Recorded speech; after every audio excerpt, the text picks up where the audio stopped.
সকাল থেকেই বাড়িটা কেমন যেন থমথমে।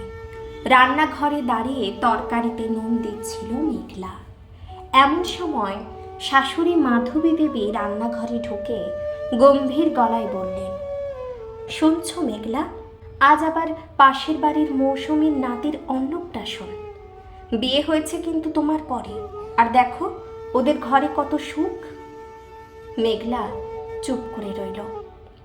এ কথা তার কাছে নতুন নয়।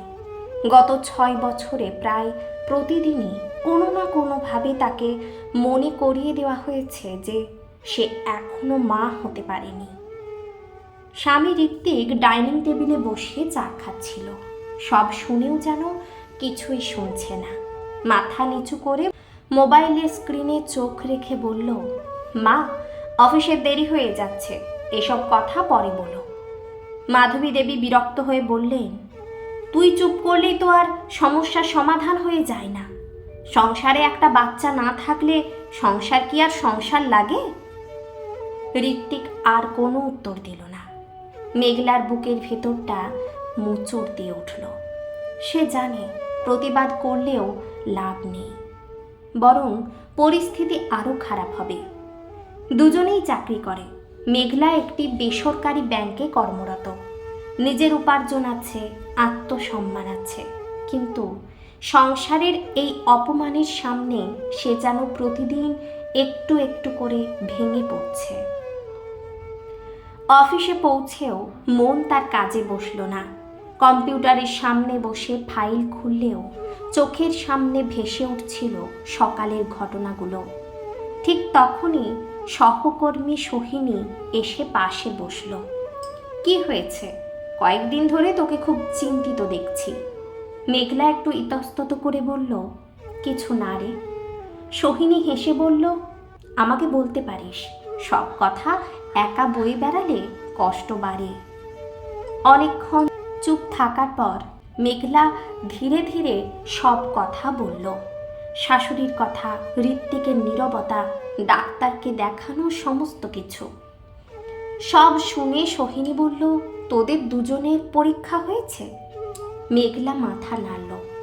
আমার হয়েছে। ডাক্তার বলেছেন বড় কোনো সমস্যা নেই, কিন্তু ঋত্বিক কখনো পরীক্ষা করাতে রাজি হয়নি। ওর ধারণা সমস্যা শুধু মেয়েদের হয়। সোহিনী দীর্ঘশ্বাস ফেলল। এখনো মানুষ এত পিছিয়ে আছে? তুই চাইলে একজন ভালো ফার্টিলিটি স্পেশালিস্টের কাছে যেতে পারিস। মেঘলা প্রথমে দ্বিধা করলেও শেষ পর্যন্ত রাজি হয়ে গেল। মাধবী দেবী আবার বললেন, আজ এত দেরি হলো কেন? অফিসের কাজ ছিল মা। নাকি অন্য কোথাও ঘুরতে গিয়েছিলে?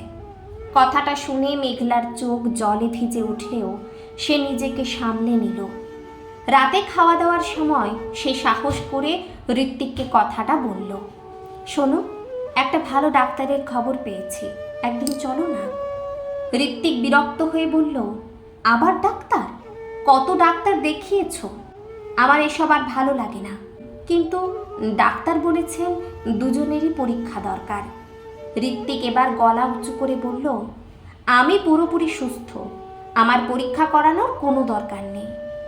মাধবী দেবীও সঙ্গে সঙ্গে বললেন, ঠিকই তো বলেছে, ছেলেদের আবার কি পরীক্ষা? যত দোষ সব মেয়েদের। মেঘলা আর একটা কথাও বলল না।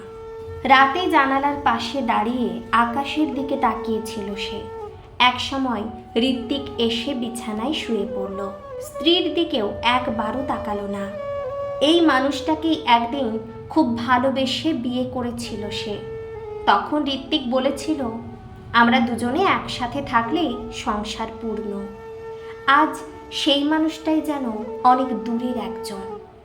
পরদিন দুপুরে সোহিনীর সঙ্গে মেঘলা শহরের এক অভিজ্ঞ স্ত্রী বিশেষজ্ঞ ডক্টর নন্দিতা সেনের চেম্বারে গেল। ডাক্তার সব রিপোর্ট মন দিয়ে দেখলেন। তারপর শান্ত গলায় বললেন, আপনার কিছু হরমোনের সমস্যা ছিল, তবে সেটা ওষুধে অনেকটাই নিয়ন্ত্রণে এসেছে। এখন আমার মনে হচ্ছে আপনার স্বামীরও কিছু পরীক্ষা করা জরুরি।